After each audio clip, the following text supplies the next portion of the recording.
like love, love, love and music. La la la, love, love, love, love, love and music. Love, love, love. Hello, everyone. Thank you for tuning in. I am Jay Lee. This is Jay Lee's Corner. And this is another edition of Car Conversations. Loud ass car. On Jay Lee's Corner. Okay. I hope everybody's having a great hump day. Okay. You know, I am tired. Tired. And why am I tired, you ask? Why am I tired? Well, because I was up at 3 a.m. watching Homecoming. Okay? Y'all see the name of the video. You know what it is. So if you have not done so already, please take a moment to subscribe to my channel and become a whole... Bitch, you see my... I'm going to get over regardless. Yeah, back out, bitch. Jamer. Dun. And all that good shit. I'm like, this person clearly seen my blinker. I hate people like that. Anyway... So, you know, like, comment, share this video and all that good stuff.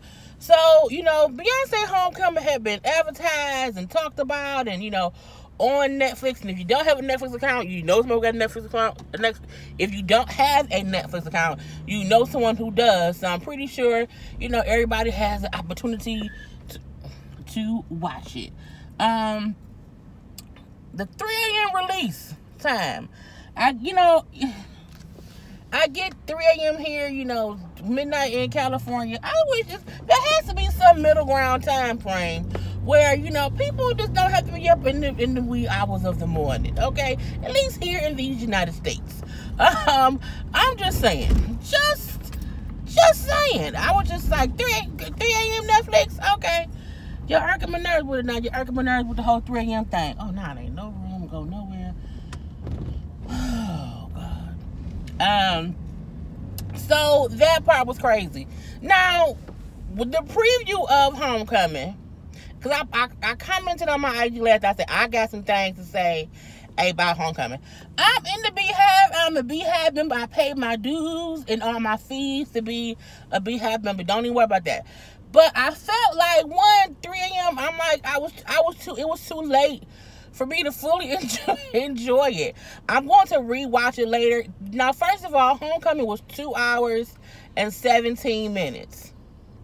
2 hours and 17 minutes at 3 a.m. But I remember when she did the actual Coachella.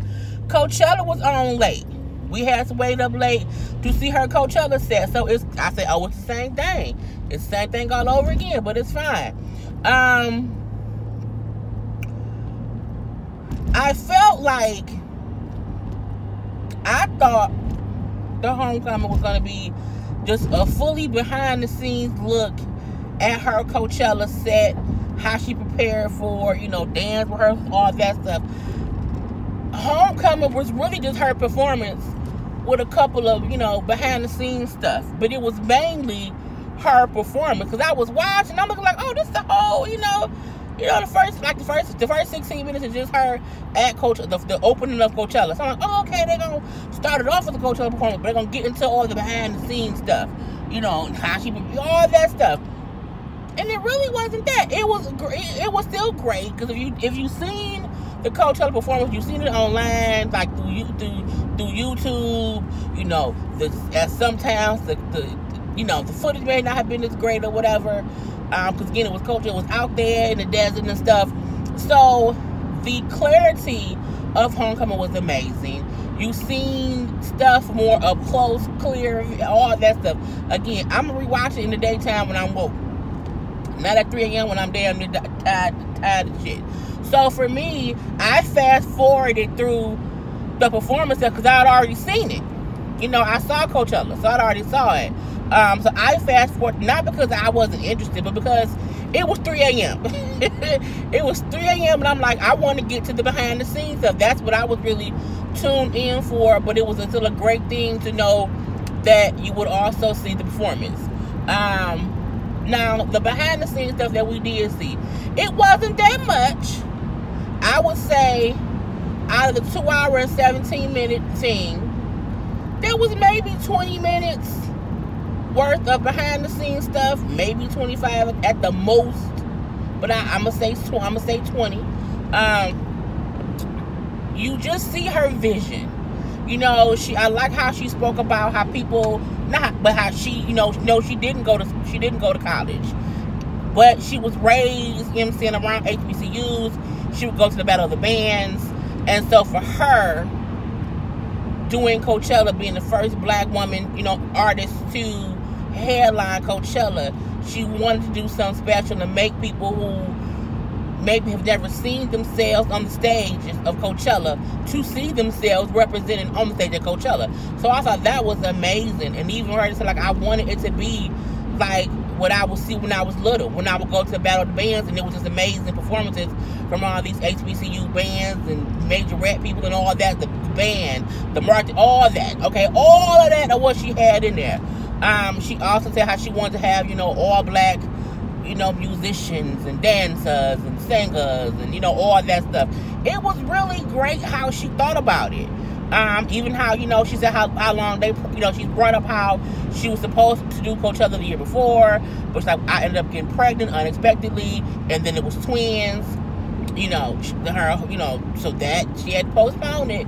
You know, we seen her speak about how her pregnancy was really, really hard, how she was over 200 pounds when she gave birth to the kids, and how one of the kids' heartbeats or heartbeats had, you know, it would pause. So that's why she ended up having to have the emergency C-section. So it was a whole ordeal for her, you know, so she did speak on that. I thought that was amazing because so many people, you know, don't speak about the hardship a person may go through when they have babies and how the unexpected happened when you didn't expect it to happen. You do get glimpses of her birthing the babies.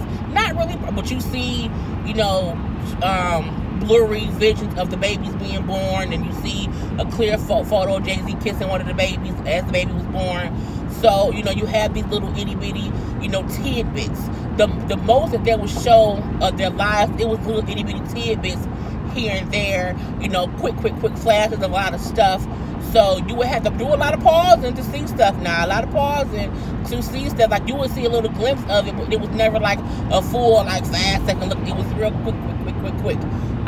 Of the family, you know, we seen a lot of blue. We seen blue clearly, but like the pregnancy stuff, you know, it was, you know, not cutting paste, you know what I'm saying? Little glimpses. We did see her bare belly. I love a woman's bare belly when she's pregnant. I feel like life in its rarest form is when the woman is pregnant and the baby's in the belly. So we seen that whole thing. I thought that was amazing.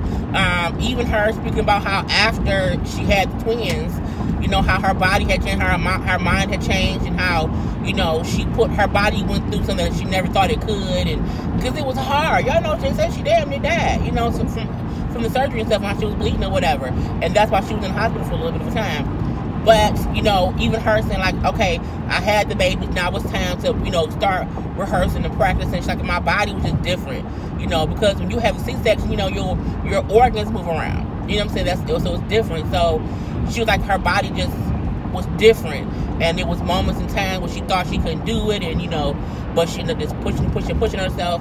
She's like, I pushed myself further than I should have, and, you know, I would never do that again. You know, she's like, she was like on a strict diet where she didn't eat shit besides water and air, basically, to get herself into shape to do this performance. For me, what I took the most from the documentary, well, the movie, okay? The movie was, we have to remember that Beyonce is human. I feel like we look at her on this pedestal, like she's Beyonce. But she's Beyonce the same way I'm Jay Lee. The same way that you are you. She's still a regular human being. She just happens to be an entertainer. And I think sometimes we have to remember that, like she said, like, I have to remember that I can't do 15-hour rehearsals and dances and all that stuff because I have kids, I have a husband, and I have a life.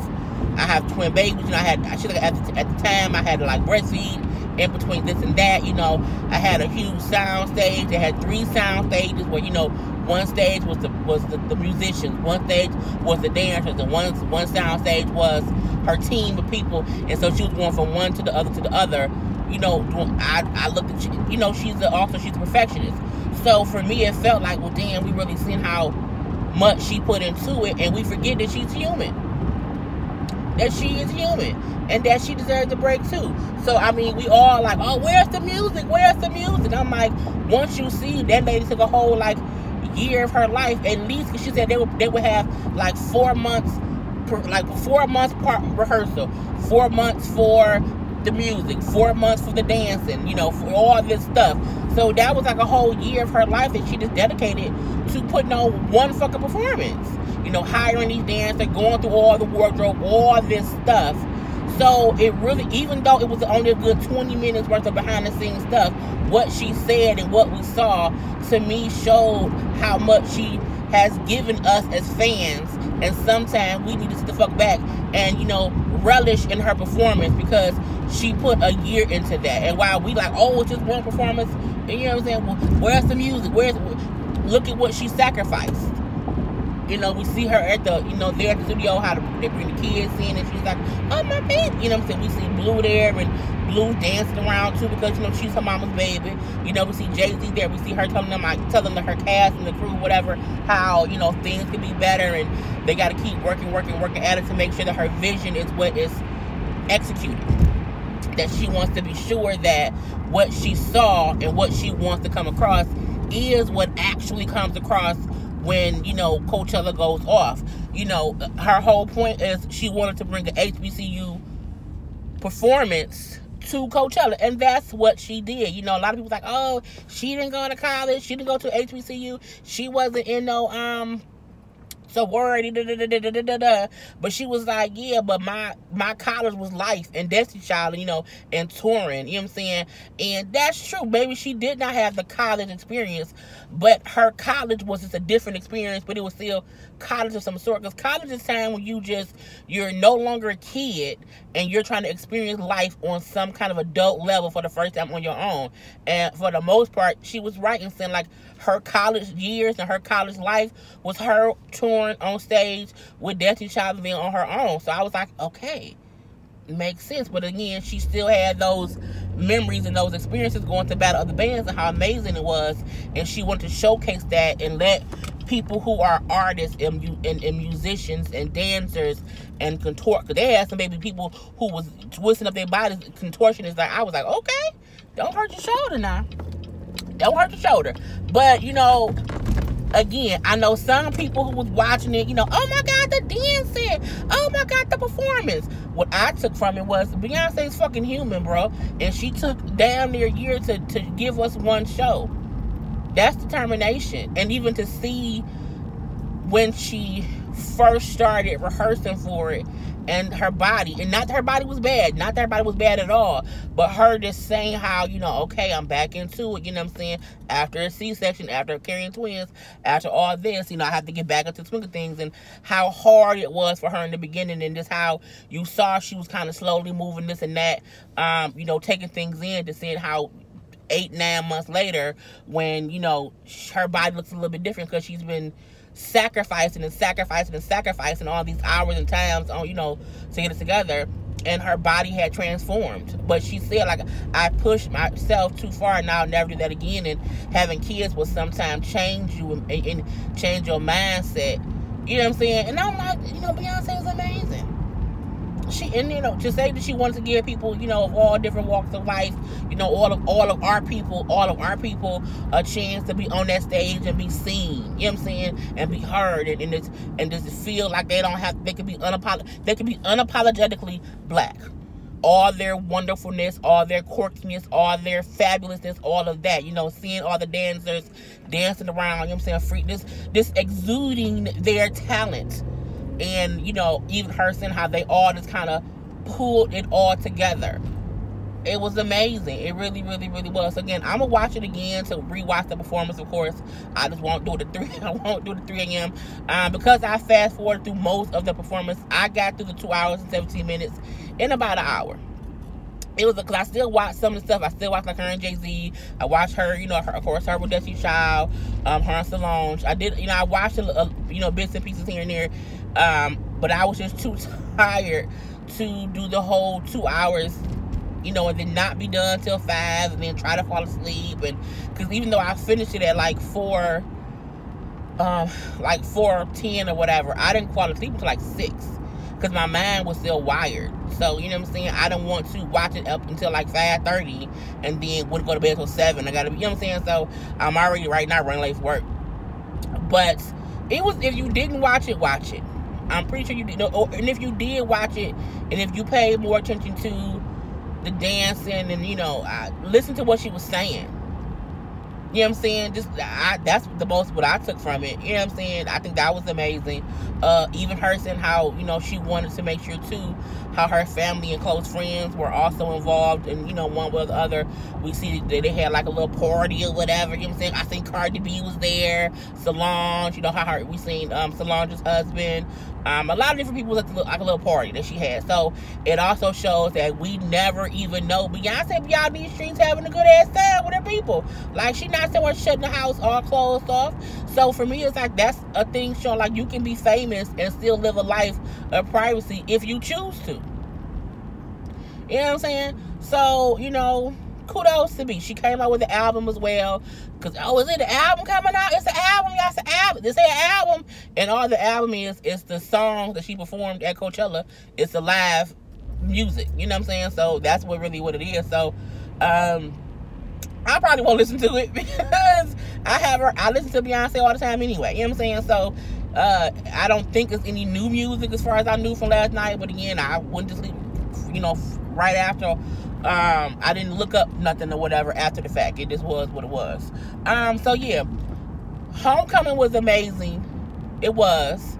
The little 20 minutes of background, the behind the scenes stuff was amazing. We know the show was amazing before. Like, there's no doubt that it was amazing. I don't need to come on here and say, oh my God, because I talked about Coachella. So it was Coachella plus some behind the scenes stuff. But my only complaint would be, I do wish it was more behind the scenes stuff. I wish, like it could have been 2.5 hours. And we could have got, another little 15 minutes worth of behind the scenes stuff. But, Beyonce does things on purpose. So, it was still a great piece of art. It was, to me, it was like Lemonade times 2. Lemonade, 2.0. Whereas, it's visuals of what she's doing and, all that. So it was great. But, that's my recap of Homecoming. That was what I took from it. That Beyonce's human, and we need to respect her and know that she needs time off too. And how much she gives us that we don't even realize it. So, yeah. I'm done, y'all. Have a great Wednesday. I'll talk to y'all later. Peace. He's like love, love, love, and music.